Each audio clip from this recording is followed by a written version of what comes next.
working class immigrants born right here in Orlando, Florida, and my dad was also a cast member. My family worked multiple jobs to make ends meet. The only reason why as a kid I even got to go to Disney World because of my dad's free tickets. We never could afford to go on our own. My family only had 2 vacations in my entire childhood, and they were short weekends. And at the same time, no matter how hard you work, you still just can't get by. I mean, the only fights I only saw my parents have before my mom passed away when I was a kid was over money. Those were the biggest issues of tension in my family was how are we gonna make ends meet? How are we gonna pay the bills? How are we gonna put food on our table? We grew up clipping coupons, not because it was fun, because we had no other choice.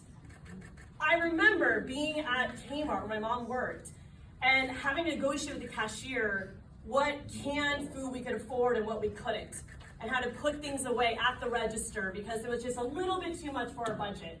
That coupon was expired, we couldn't use it.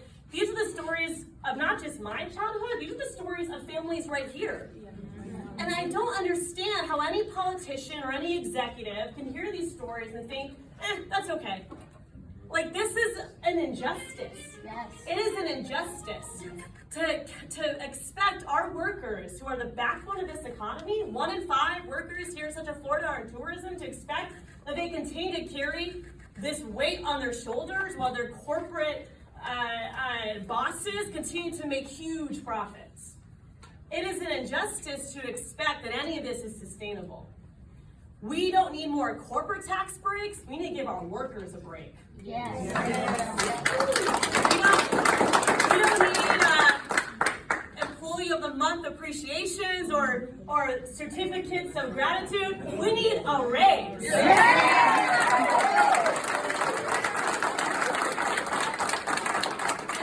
so I hope for those that are watching today and for those who are with us that you feel the support of elected officials, because we know that you're taking a risk, fighting for what's right, but you're not doing it alone.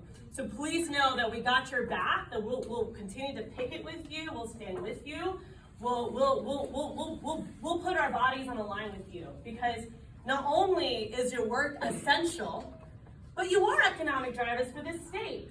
Governor DeSantis brags about Florida's surplus. He brags about our state revenue. Where do you think that comes from?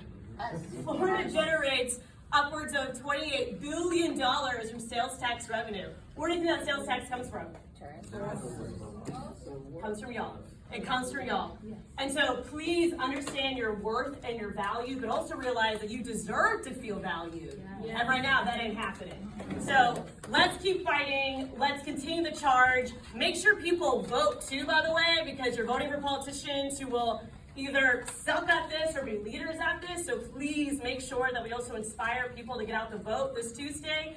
But this fight goes way beyond the election cycle. And so let's keep on the momentum. Let's continue to tell our stories, because I do believe in a world where dignity is not a scarce resource, where it's not a zero-sum game, where you don't have to lose in order for me to win, that we actually can win together. I feel that that is a reality that we can build and that we will build. So thank you.